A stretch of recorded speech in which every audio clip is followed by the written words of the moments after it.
እየረዳን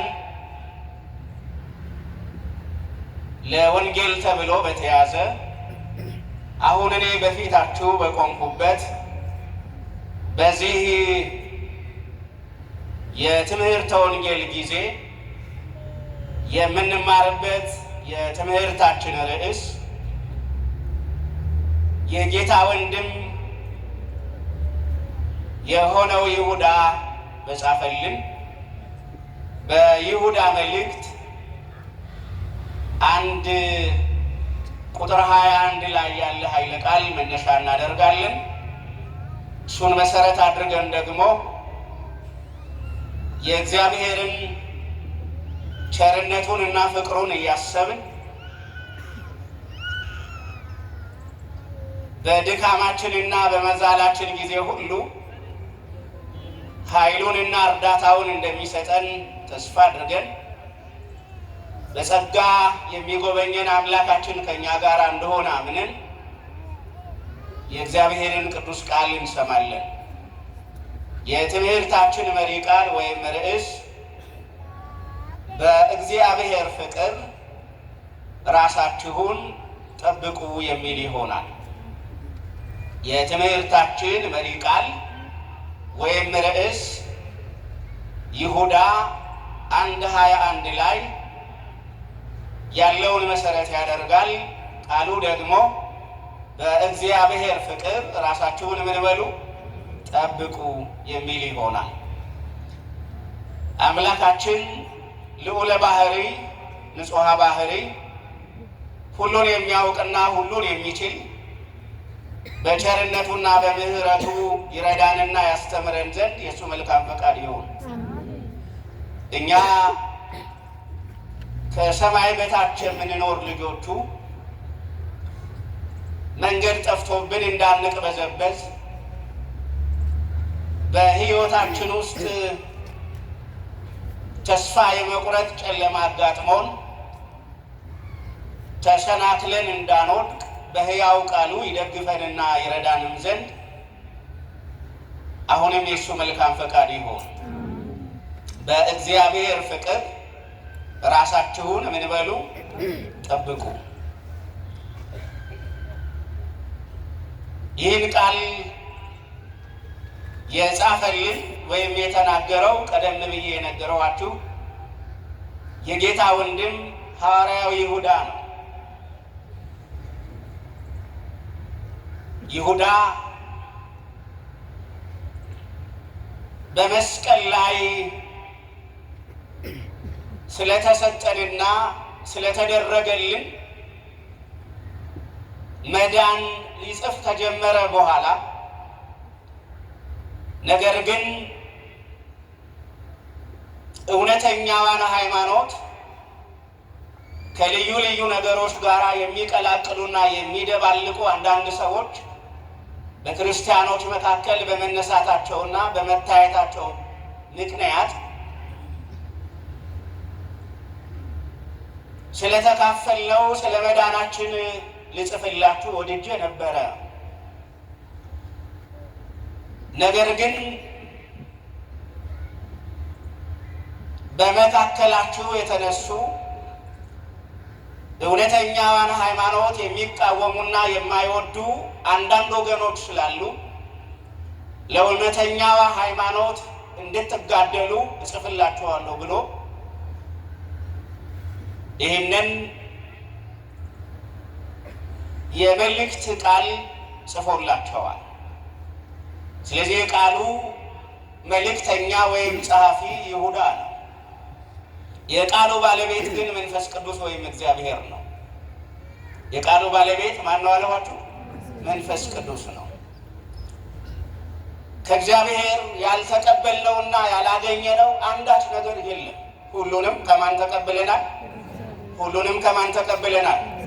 ያወቅነውን ከማን ተቀብለን አወቅ? ከእግዚአብሔር ተቀብለን አወቅ። የሰማነውንም እግዚአብሔር ቸር ስለሆነ እንድንሰማ ፈቀደልን። ስለዚህ የቃሉ ባለቤት ይሁዳ ነው። እኔ በዚህ ኃይለ ቃል በእግዚአብሔር ፍቅር ራሳችሁን ጠብቁ በሚል በእናንተ ፊት ይህንን ርዕስ ወይም ኃይለ ቃል ይዤ እንድቆም በልቤ ውስጥ የገፉኝ ሁለት ነገሮች ናቸው። የመጀመሪያው የዛሬው ቀን የእግዚአብሔርን ዘላለማዊና እውነተኛ ፍቅር ያየንበት ቀን ነው። እውነት አሰት የማንን ፍቅር ያየንበት ቀን ነው? ቀራንዮ ተራራ ላይ የማንን ፍቅር ያየንበት ቀን ነው? የእግዚአብሔርን እውነተኛና ዘላለማዊ ፍቅር፣ ምንም ነገር የማይለውጠውን ፍቅር፣ ጨለማ የማያደበዝዘውን የእግዚአብሔርን ዘላለማዊና እውነተኛ ፍቅር ያየንበት ቀን ነው። ሁልጊዜ ቤተ ክርስቲያን የወሩን 27ኛ ቀን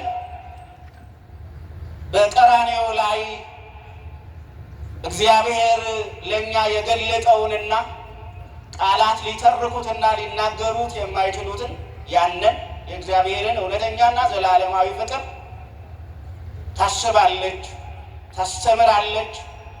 ያንን ፍቅርና ይቅርታ እያሰበች እግዚአብሔርን ታመሰግናለች። ማንን ታመሰግናለን? ማንን እናመሰግናለን? የወደደንን መድኃኔዓለምን ምን እንለዋለን? ወደህናልና ብለን ምን እንለዋለን? እናመሰግናለን እንለዋለን። ክብር ምስጋና ለወደደን ለጌታ።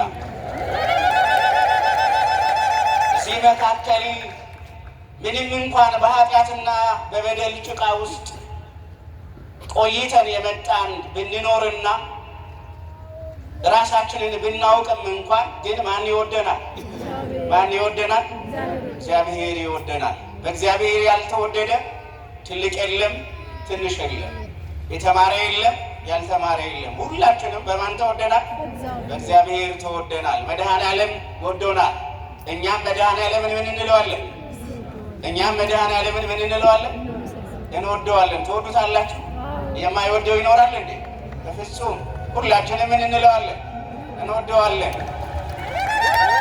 ስለዚህ አንደኛው በዚህ ርዕስ በእግዚአብሔር ፍቅር ራሳችሁን ጠብቁ በሚል ርዕስ እንድነሳ ያደረገኝ አንደኛው ዕለቱን እንድናስብ በጥቂት ነው። ሁለተኛው ምክንያት ደግሞ ያለንበት ይህ ዘመን ራሳችንን ካልጠበቅ ተጠልፈን የምንወድቅበት ዘመን ነው። ሕይወታችንን፣ መንፈሳዊ ነገሮቻችንን፣ ስነ ምግባራዊ እሴቶቻችንን፣ ከእግዚአብሔር ጋር ያለንን መንፈሳዊ ግንኙነታችንን በጥንቃቄ መጠበቅና መያዝ ካልቻል ነገሮቻችን ያመልጡናል። ብዙዎች እንደምታውቁት ቤቶቻቸውን ከዘራ ይዘው ይጠብቃሉ፣ ወይ ጥበቃ ቀጥረው ቤታቸውን እና በራቸውን ያስጠብቃሉ። ውድም ይሁን ርካሽ የሚባል ዕቃ ቢኖራቸው እንኳን ያንን ዕቃ ያለ ጠባቂ አይተውትም።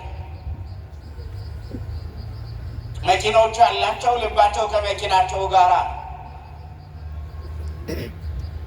እጃችን ላይ ያለውን ሞባይል እንኳን ድንገተኛ ነጣቂ ወይም ዝንጋታ ከእጃችን ላይ እንዳይወስድብንና እንዳንረሳ በጥንቃቄ እንጠብቃለን።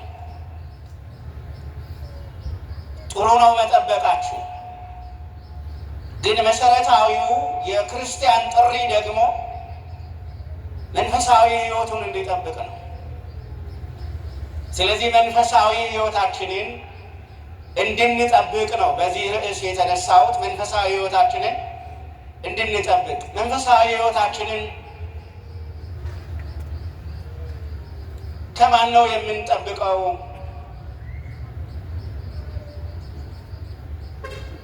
በምንስ ነው የምንጠብቀው? እንዴትስ አድርገን ነው የምንጠብቀው? የሚሉ ጥያቄዎች ወደ ሕሊናችን ሊመጡ ይችሉ ይሆናል። ይሁዳ መልእክቱን ሲጽፍላቸው ሕይወታቸውን ራሳቸውን እንዲጠብቁ የነገራቸው እውነተኛዋን ሃይማኖት ከሚቃወሙ ሰዎች ነው። እውነተኛዋን ሃይማኖት ምን ከሚሉ ሰዎች? ከሚቃወሙ ሰዎች ራሳችሁን ምን በሉ ይላቸዋል? ጠብቁ ይላቸዋል። እውነተኛዋን ሃይማኖት የሚቃወሙ ሰዎች ደግሞ በሶስት ምሳሌዎች ወይም መንገዶች ገልጦላቸዋል እና አንዳንዶቹ እውነተኛዋን ሃይማኖት የሚቃወሙ ሰዎች የቃኤልን መንገድ የመረጡ ናቸው ይላቸዋል። የማንን መንገድ? የማንን መንገድ? ቃኤልን የማያውቅ እዚህ መካከል የለም። የቃኤል መንገድ እንደምታውቁት ነው። የቃኤል መንገድ የሚያድን ሳይሆን የሚያጠፋ ነው። የቃኤል መንገድ የክብር ሳይሆን የውርደት ነው። የቃኤል መንገድ የሞገስ ሳይሆን የመቅበዝበዝ ነው። የእረፍት ሳይሆን የመባከን ነው የቃኤል መንገድ። ስለዚህ አንዳንዶች እውነተኛዋን ሃይማኖት የሚቃወሙ ሰዎች የመረጡት የቃኤልን መንገድ ነው አለ። የቃኤልን መንገድ ነው ማለት በሌላ አነጋገር የቃኤል የመጨረሻ መንገዱ በወንድሙ በአቤል ላይ ምን ማለት ነው? መጨከን ነው። እውነተኛዋን ሃይማኖት የሚቃወሙ አንዳንድ ሰዎች በወንድሞቻቸው ላይ ይጨክናሉ፣ በሰው ሕይወት ላይ ይጨክናሉ። ወንድሞቻቸውን አባብለውና አታለው ለመግደል ለመበቀል ወደሚመቻቸው ስፍራና ቦታ ካወጡ በኋላ ማንም በማያይበትና ምስክር በማይሆንበት ስፍራ ላይ በወንድሞቻቸው ላይ እጃቸውን ያነሳሉ። ስለዚህ አንዳንዶች እንደዚህ ስለዚህ የቃኤልን መንገድ ከሚከተሉ እውነተኛዋን ሃይማኖት ከሚቃወሙ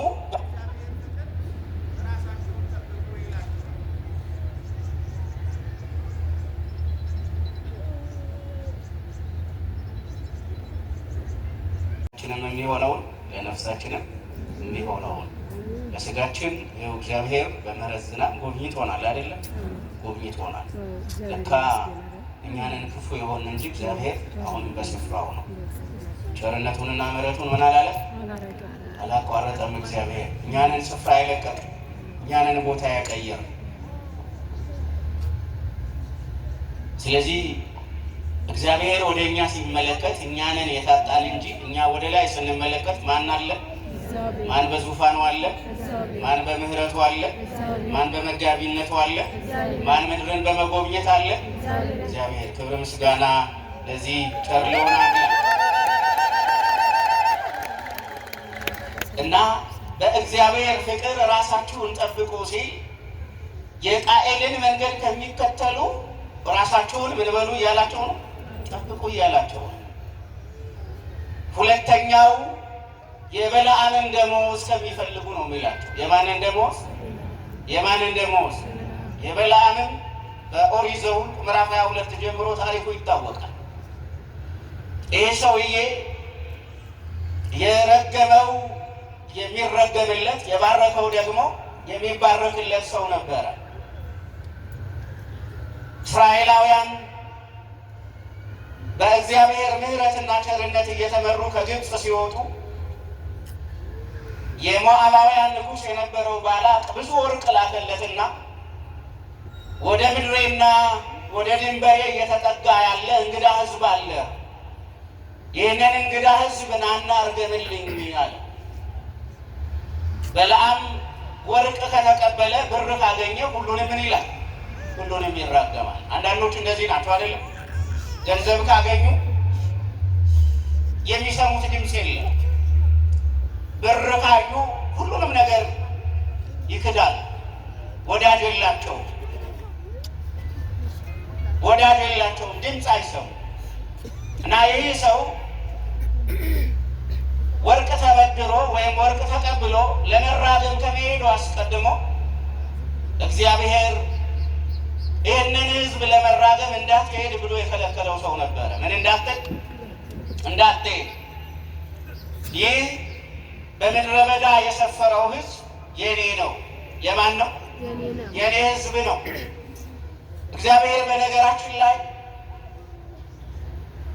ስሙን አምነን በአምልኮውና በሕጉ ጸንተን የምንመላለስ ከሆነ የፈለገው ያህል የተናገረውና ያለው ነገር እርግማኑ የሚይዝለት አካል ቢኖር እንኳን እግዚአብሔር ለእርግማን አሳልፎ ምን አይለን አይሰጠንም። ያላሟረተብን እኮ የለም። ሟርተኞቹም ሟርቱም የለም። እኛ ግን አለን። ያረገመን የለም። እቅድ ያላወጣብን የለም። እንዲህ ያደርግባቸዋለሁ እንዲህ ይፈጽምባቸዋለሁ ብሎ እቅድ በእኛ ላይ ያልዘረጋ የለም።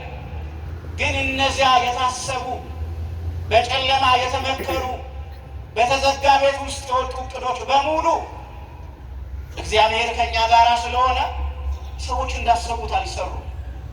ማን ከኛ ጋራ ስለሆነ ማን ከኛ ጋራ ስለሆነ እርግማናቸውን ከአፋቸው ላይ እየቀማ ክፋታቸውን ከልባቸው ላይ እየነጠቀ እቅዳቸውን እየሻረ ምኞታቸውን እንደ ጢስ እንደ ጉም እንዲተን እንዲበን እያደረገ እኛን በመቅደሱ ሞልቶ ስምህ ይክበር ይመስገን ብለን እንድናመሰግነው እግዚአብሔር አስቻለን፣ ረዳን። ክብር ምስጋና ለቅዱሱ ለዚህ አምላክ ይሁንና በድብቅ በእኛ ላይ ያልተመከረ ነገር እኮ የለም። ግን አልሰራ ለጥቂት ጊዜ ዓይናችን እንባ ቢይዝም ግን ማን በምስጋና አፋችንን ይሞላዋል? እግዚአብሔር በምስጋና አፋችንን ይሞላዋል። የጠላቶቻችን ምኞት ጥቁር እንድንለብስ ቢያደርገንም ግን ደግሞ ጻዕዳ በሆነ ልብስ እንድንገለጥ እንድንታይ ማን ይረዳናል? እግዚአብሔር ይረዳናል። የጠላቶቻችን ምኞት የያዘ የተሳካ እስኪመስል ድረስ አልጋ ላይ ብንውልም ከተኛንበት አልጋ ላይ ጤነኛ አድርጎ ራሱ መድኃኒት ሆኖ ከአልጋችን ላይ ብድግ አድርጎ መቅደሱ ድረስ አምጥቶ ስሙን እንድናመሰግነው ይረዳናል። ስለዚህ የበለዓም ደመወዝ ማለት የእርግማን ደመወዝ ማለት ነው። ለገንዘብ እግዚአብሔርን እምቢ ማለት፣ ለገንዘብ ብሎ ማንን እምቢ ማለት? የእግዚአብሔርን ድምፅ አልሰማም ማለት። ዛሬ እንደምታውቁት ምድራችን፣ ዓለማችን ብዙ ሰዎች የተያዙት በዚህ መንፈስ ነው አይደለም? ለገንዘብ እኮ የማይደረግና የማይሆን ነገር እኮ የለም ወገኖች። ያው ታያላችሁ አይደል? በእውነተኛ መንገድ ሄዶ ገንዘብ ማግኘት ነውር አይደለም። እግዚአብሔርም እንደዚያ ያለ መንገድን የሚከተሉ ሰዎችን ይባርካቸዋል። ግን አብዛኛው ግን እንደዛ አይደለም። ታውቃላችሁ፣ አብዛኛው እንደዛ አይደለም። እግዚአብሔር በሚወደው መንገድ ሄዶ ጥሪት ያጠራቀመ እጅግ በጣም ጥቂቱ ነው። እግዚአብሔር የሚባርከው ጥሪት ያለው በጣም ትንሽ ሰው ነው። አብዛኛው ግን የእንባ ገንዘብ ነው የሰበሰበው። ስለዚህ ራሳችሁን ጠብቁ ሲላቸው የበለዓምን ደመወዝ ፈልገው ሃይማኖትን ከሚነቅፉና ከሚሳደቡ ሰዎች በእግዚአብሔር ፍቅር ራሳችሁን ምን በሉ አላቸው? ጠብቁ አላቸው። እኛም የዘመኑ ጉልበተኛ የሆነው ገንዘብ ማተባችንን እንድንበጥስ፣ ሃይማኖታችንን እንድንቀይር፣ ምስጋና እንድናቋርጥ እንዳያስገድደን በምሕረቱና በቸርነቱ ይርዳል። ብዙዎች ተለውጠዋል። እያየናቸው ብዙዎች የበለዓምን ደመወዝ ለመፈለግ ብለው መቅደሱን ትተው ሄደዋል። ምስጋና አቁመዋል። ጸሎት ትተዋል። የእግዚአብሔር ፍቅር ትዝ አይላቸው። የቀራንዮ ኮረብታ ይታያቸው። ትልቅ ጉልበት ያለው ገንዘብ ነጥቆ የወሰዳቸው ብዙ ክርስቲያኖች አሉ። መንፈሳዊ ሕይወታቸው የደበዘዘ፣ ሕይወታቸውን መጠበቅ ያቃታቸው፣ የኃጢአት ደመወዝ ያባበላቸው፣ በርኩሰት የሚገኝ ገንዘብ ትክክል ነው ብለው እንዲያምኑ ያደረጋቸው ብዙ ሰዎች አሉ። እና ራሳችሁን ጠብቁ ሲላቸው የበለዓም ደመወዝተኞችን እውነተኛዋን ሃይማኖት የሚቃወሙ እነሱ ናቸውና፣ ስለዚህ ራሳችሁን ጠብቁ አላቸው። ሌላው የቆሬ መቃወም ነው የሚላቸው። የማን መቃወም? የቆሬ መቃወም። ይሄ ቆሬ የሚባል ከሌዋውያን ከካህናት ወገን የነበረ ሰው እና እስራኤላውያን በመንገድ ላይ ገና ሳሉ ማለት ነው፣ ገና በመንገድ ላይ ሳሉ አንዴ ብርሃን፣ አንዴ ጨለማ፣ አንዴ ጽድቅ፣ አንዴ ደግሞ ኩነኔ፣ አንዴ ወደ ሃይማኖት፣ አንዴ ደግሞ ወደ ሌላ በሚያዘነብሉበት ገና በመንፈሳዊ ሕይወታቸው ባላደጉበት በምድረ በዳ እያሉ ቆሬ የሚባለው ለምንድን ነው ሙሴና አሮን ብቻ ከእግዚአብሔር ጋር የምትነጋገሩ? እኔም ከእግዚአብሔር ጋር መነጋገር በመገናኛው ድንኳን እግዚአብሔርን ማግኘት እፈልጋለሁ፣ ስልጣን እፈልጋለሁ ብሎ ለስልጣን ሲል የእግዚአብሔርን አገልጋዮች የተቃወመ ነው። ለምን ሲል አለዋቸው? ለምን ሲል? ለስልጣን ሲል። እግዚአብሔር የሚሰጠውን ስልጣን በጉልበት ምን ለማለት ለመንጠቅ ሲል። በዚህ ምክንያት እስራኤላውያን ዋጋ እንዲከፍሉ ወይም ያ በምድረ በዳ የነበረው ሕዝብ ከሰማይ እሳት እንዲመጣና እንዲበላው ያደረገ ሰው እና እውነተኛውን ሃይማኖት የሚቃወሙ አንዳንድ ሰዎች እንደ ቆሬ እግዚአብሔር ሳይሾማቸው፣ እግዚአብሔር ስልጣን ሳይሰጣቸው፣ እግዚአብሔር የክህነቱን ጸጋ ሳያጎናጽፋቸው ስልጣን፣ ሹመት፣ ክህነት እንውሰድ እንንጠቅም ይሉ ናቸው። ስለዚህ እንደዚህ ካሉ ወገኖች ራሳችሁን በማን ፍቅር ጠብቁ አላቸው? በእግዚአብሔር ፍቅር። በማን ፍቅር? በእግዚአብሔር ፍቅር። ፍቅር ልባችንን ይጠብቃል። ምናችንን ይጠብቀዋል? ፍቅር ምናችንን ይጠብቀዋል? የእግዚአብሔር ፍቅር በልባችን ላይ ካለ ልባችንን የማን ፍቅር ይጠብቀዋል ማለት ነው? የእግዚአብሔር ፍቅር ይጠብቀዋል።